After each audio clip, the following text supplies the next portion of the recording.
বৌদি, আপনার কি সমস্যার জন্য আপনি আমার এখানে আসছেন বলুন। এ মানে মূলত সমস্যা হচ্ছে গ্যাসের সমস্যা। ভাত খাওয়ার পর পেটে ব্যথা করে। আচ্ছা।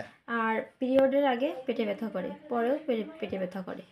আচ্ছা, মানে আপনার যখন ব্লাড হয়, এই ব্লাডের সময় প্রচুর আকারে তলপেটে ব্যথা করে হ্যাঁ, এবং ব্লাডটা অনিয়মিত হয়। অনিয়মিত হয়। মানে এ মাসে হলো 5 তারিখে, সামনের মাসে যাচ্ছে 10 তারিখ, 12 তারিখ, 15 হ্যাঁ, তারিখ, এরকম অনিয়মিত। অনিয়মিত হয় এবং প্রচুর ব্যথা করে হ্যাঁ, এবং আপনার প্রচুর গ্যাস, তাই তো? প্রচুর গ্যাসের সমস্যা। আর গ্যাসের ভাত খাওয়ার পরে কত সময় পরে পেটে ব্যথা করে? ১ ঘন্টা পরে। 1 ঘন্টা, হ্যাঁ, 10 মিনিট, ১০ মিনিট আধা এরকম। ঘন্টা, এরকমের? হ্যাঁ, মূলত কোনো রিচ ফুড খাইতে পারি না। আচ্ছা, আচ্ছা, বুঝছি। তো বন্ধুরা, আমার বৌদি বলল যে ওনার মেন সমস্যা হচ্ছে গ্যাস্ট্রাইটিস আর পেইনফুল ডিসমেনোরিয়া, অর্থাৎ প্রতি মাসে ব্লাডের সময় তার প্রচুর ব্যথা করে এবং তার গ্যাসের সমস্যা হয়, প্রচুর ব্যথা করে ভাত খাওয়ার পরে। তো যদি রুগীর, বন্ধুরা আপনারা জেনে রাখবেন, আমি অ্যানাটমিক্যাল ব্যাখ্যা এখন দিতে পারছি না সময়ের ব্যস্ততার কারণে। তো যদি রোগীর ভাত খাওয়ার পরপরই ব্যথা করে, আধা ঘন্টা বা 10 মিনিট বা 15 মিনিট বা 1 ঘন্টার ভিতর যদি ব্যথা করে, সেটার নাম হচ্ছে প্যানগ্যাস্ট্রাইটিস বা গ্যাস্ট্রিক আলসার বা গ্যাস্ট্রাইটিস, মানে গ্যাসের প্রবলেম। আর যদি 3 ঘন্টা, 4 ঘন্টা, 5 ঘন্টা পরে খাওয়ার পরে ব্যথা করে, সেটা হচ্ছে ডিওডেনাম আলসার, মানে শেষের দিকে। তো বৌদি, আপনি প্রচুর ভাত খাইলেও কিন্তু আপনার ব্যথা করে, তাই তো? হ্যাঁ। প্রচুর খাইলেও ব্যথা করে, তাই তো? হুম। তার মানে আপনার ভাত খাওয়ার একটু বেশি হইলে পেটে ব্যথা করে। হ্যাঁ, বেশি করলেই পেটে পেটে ব্যথা ব্যথা করে। করে, আচ্ছা। তার মানে আপনি কিন্তু খালি পেটে থাকবেন না, সবসময় অল্প অল্প করে হ্যাঁ। খাবেন, তাই তো? আচ্ছা। অল্প অল্প করে খেয়ে রাখবেন। প্রচুর খাইলে পেটে ব্যথা করবে এবং ভাত খাওয়ার 10 মিনিট, 15 মিনিট, 20 মিনিট, আধা ঘন্টা, 1 ঘন্টা পরে আপনার ব্যথা সৃষ্টি, তাই তো বৌদি? হ্যাঁ, আচ্ছা। আপনার মায়ের কি সমস্যা ছিল বলছিলেন? স্টকের সমস্যা ছিল। স্ট্রোক হয়ে মারা গেছে এবং হ্যাঁ, ওনারও এবং এরকম ওনারও গ্যাস্ট্রিক গ্যাসের সমস্যা ছিল। গ্যাস্ট্রিক আলসার ছিল। আলসার হয়ে গেছিল। তার মানে মা বাবার সম্পত্তি সন্তান ভাগ পায়, বিশ্বাস করেন তো? সে তো অবশ্যই। অবশ্যই, ঠিক আছে। তো বন্ধুরা, আমরা কেন আজকে আমার বৌদিকে পালসেটিলা 0/1 0/2 দিলাম?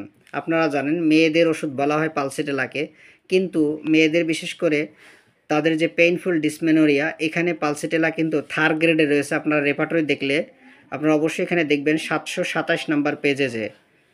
তো আমি আমার বৌদিকে আজকে পালসেটিলা দেওয়ার একটাই কারণ, বৌদি খুব নম্র ভদ্র মানুষ, কারণ আমার রুগী অনেক ছিল, সারাদিন সিরিয়ালে বসে আছে। বৌদি আসছে প্রায় 11টার দিকে, এখন বাজে প্রায় 5টা বাজে। তো বৌদিকে আমি কেন দিলাম?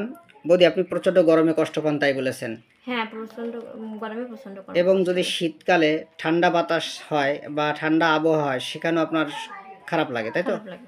আচ্ছা, এবং আপনার স্নান করতে ভালো লাগে। স্নান করতে ভালো লাগে। আচ্ছা, এবং আপনার ঘুম আছে, প্রচণ্ড ঘুম, তাই হ্যাঁ, তো? হ্যাঁ, ঘুমের ঘরে আপনি মাঝে মাঝে যে স্বপ্ন দেখেন, এই স্বপ্নগুলো প্রায় সঠিক হয়ে যায়, হয়তো। তাই বলছেন। হ্যাঁ, এবং আপনার মা মারা গেছে, মারা গেছে। এই মায়ের কথা মনে পড়লে আপনার বুকের বুকে ভিতর অনেক কষ্ট হয়। অনেক কষ্ট হয়। বন্ধুরা, মা মারা গেছে, বাবা মারা গেছে, এটা কষ্ট হবে, এটাই স্বাভাবিক। কিন্তু কষ্টটা একসময় আস্তে আস্তে থাকে না। কিন্তু বৌদির মনে এখনও সেই কষ্টটা প্রচণ্ড কষ্ট হয় এবং সে কষ্টটা দীর্ঘশ্বাস ফেলেন, তাই তো? হ্যাঁ, দীর্ঘশ্বাস ফেলান তো? দীর্ঘশ্বাস মাঝে মাঝে ফেলি। মাঝে মাঝে ফেলেন এবং বুক কিন্তু ফেটে অনেক কান্না তার আসে। আগে কিন্তু বুকের ভিতর অনেক কষ্ট হয়। অনেক কষ্ট হয় এবং মাথা ব্যথা আছে, প্রচুর মাথা ব্যথা, হ্যাঁ, তাই তো? হ্যাঁ, বন্ধুরা, আমি জিহ্বাটা দেখালাম না, প্রথম পরিষ্কার, তারপরে অপরিষ্কার, এবং জামা কাপড় খুব গোছগাছ থাকে, ফিট, প্রচণ্ড ফিট থাকে, কাজকর্ম খুব দ্রুত করেন, মাজার কাপড় মোটামুটি পরেন। এবং আপনার কোন খাবারগুলো পেটে সহ্য হয় না বলছেন? রিচ ফুড জাতীয়। রিচ ফুড খাবার সহ্য হয় না, তৈলাক্ত খাবার সহ্য হয় না, পিকনিক ফুড পিকনিক ফুড সহ্য হয় না, মানে কোনো অনুষ্ঠান বাড়ি গেছেন, এগুলো খাইলে আপনার অসহ্য, তাই তো? অসহ্য হয়। কিন্তু আপনার বিরিয়ানি পোলাও খাইতে অনেক মজা লাগে, অনেক মজা লাগে, কিন্তু কিন্তু খাইয়ে সহ্য সহ্য করতে পারি করতে না। পারেন না। এবং আপনার বাচ্চা হয়েছে, বাচ্চাটা সিজারে হয়েছে, তাই সিজার তো? হয়েছে। আচ্ছা। এবং আপনার ভয়, সাপের ভয় করে, এবং আপনার মৃত্যু ভয় আছে, এবং আকাশে বিদ্যুৎ চমকানো ভয়, লোকজনের মাঝে যে কিছু বলতে গেলে ভয়, এবং চোর ডাকাতির ভয়, ক্যান্সারের ভয় বেশি আছে, এবং এই তো নাকি হ্যাঁ, ভূতের ভয় আছে, বুধের বা আছে কিন্তু কম আছে। পরিমাণে কম। আচ্ছা, আপনারা কেসটি দেখে নেবে। বলি, অল্প কথায় কান্না, অল্পেতে হাসি, এই লক্ষণটি আছে আপনার? মানে অল্প কথায় কান্না চলে আসে, অল্পতে হাসি আসে, এটা আছে? হ্যাঁ, আছে। আচ্ছা। এবং আপনার ব্রেন কেমন ছিল? ভালো মেমোরি ছিল। ভালো ছিল, রোল 1 থেকে 5-এর ভিতরে হ্যাঁ। থাকতো।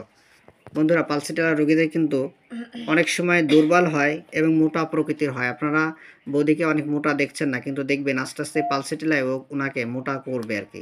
আমি কথা দিয়েছি, উনি পালসিটিলা আস্তে আস্তে দেখবেন মোটা হবে।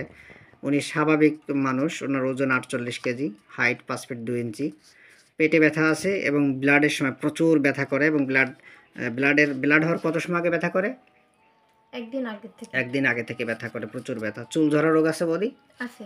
আচ্ছা, মায়া মমতা কেমন মানুষের প্রতি, কম না বেশি? বেশি। বেশি। খাদ্য খাবারের ভিতর দুধ কেমন পছন্দ? বেশি পছন্দ। ডিম কেমন পছন্দ? ডিম বেশি পছন্দ। বন্ধুরা, বেশি কথা শুনলেই কি ক্যালকিরে কার্ভ দিবেন? আমি কিন্তু দিতে পারিনি, দিলে হয়তো পরে জানাবো আপনাদের কি মেডিসিন দিলাম পরবর্তীতে। তো আপনার ঝাল কেমন পছন্দ? কাঁচা ঝালটা বেশি পছন্দ। ঝাল কম খেতে হবে, কারণ গ্যাস্ট্রিকের সমস্যা থাকলে ঝাল কম খেতে হয়। মাংস কি কেমন পছন্দ বৌদি? মিডিয়াম পছন্দ। আচ্ছা, এবং আইসক্রিম, ফ্রিজের আইসক্রিম পানি বেশি পছন্দ। বেশি পছন্দ। চা কফি কেমন পছন্দ? কফিটা বেশি পছন্দ। এগুলো খাওয়া যাবে না, খাইলে সমস্যা আরও বেশি বাড়বে। এবং আপনার ভর্তা কেমন পছন্দ? পছন্দ আছে। বিরিয়ানি পোলাও বেশি পছন্দ? হুম। আচ্ছা, মানে যে খাবারটা বেশি পছন্দ এটা কম খেতে হবে, ঠিক আছে বৌদি?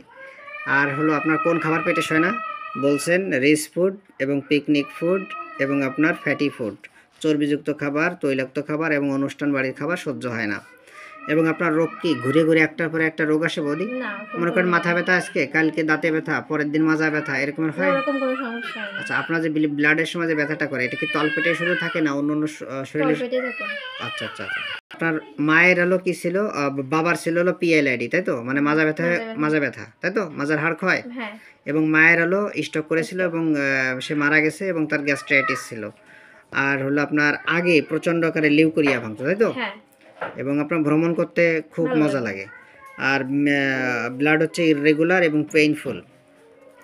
এবং তাহলে আমরা যদি বন্ধুরা মায়াজমের দিকে লক্ষ্য করি তাহলে সোরিক, সাইকোটিক এবং সিফিলিটিক এবং টিউবারকুলার মায়াজমের রোগী। এবং রাগ আছে কেমন বৌদি? প্রচণ্ড রাগ? অনেক বেশি রাগ না। বেশি রাগ আছে? অনেক বেশি রাগ নেই। মোটামুটি রাগ। মোটামুটি রাগ। আচ্ছা, বুঝাইলে রাগ কমে? হ্যাঁ। রাগ কমে যায়। বন্ধুরা, যদি বুঝাইলে রাগ না কমে সেখানে নেটটা মিউর ভাবতে পারেন। এবং গান বাজনা খুব ভালো লাগে, তাই তো বৌদি? হ্যাঁ, ভালো লাগে। আচ্ছা, এবং লজ্জা আছে খুব, অনেক বেশি লজ্জা। আছে। যদি কারো বাড়িতে আসছেন, যদি টয়লেটের পরিবেশ ভালো না হয় সেক্ষেত্রে আপনি টয়লেট করবেন না বা হবে না, তাই তো? না। আচ্ছা, এবং টাকা পয়সা খুব হিসাব করে খরচ করেন না, একটু হ্যাঁ, বেহিসাবি, হিসাব করেই খরচ করি। যা লাগে তাই, তাই তো? হ্যাঁ। তো বৌদি, আপনার এই কেসটা যদি আমার জুনিয়র ভাই বোনেরা এবং জনসাধারণ যারা আপনার মতো কষ্ট পাচ্ছে তারা আপনাকে দেখে যদি তাদের মনোবল বাড়ে, আপনার কোনো সমস্যা আছে? না, আমার তো কোনো সমস্যা না, আরো উৎসাহিত হবো। ঠিক আছে বৌদি, ধন্যবাদ আপনি আমার এই ভিডিওতে সাহায্য এবং সহযোগিতা করার জন্য।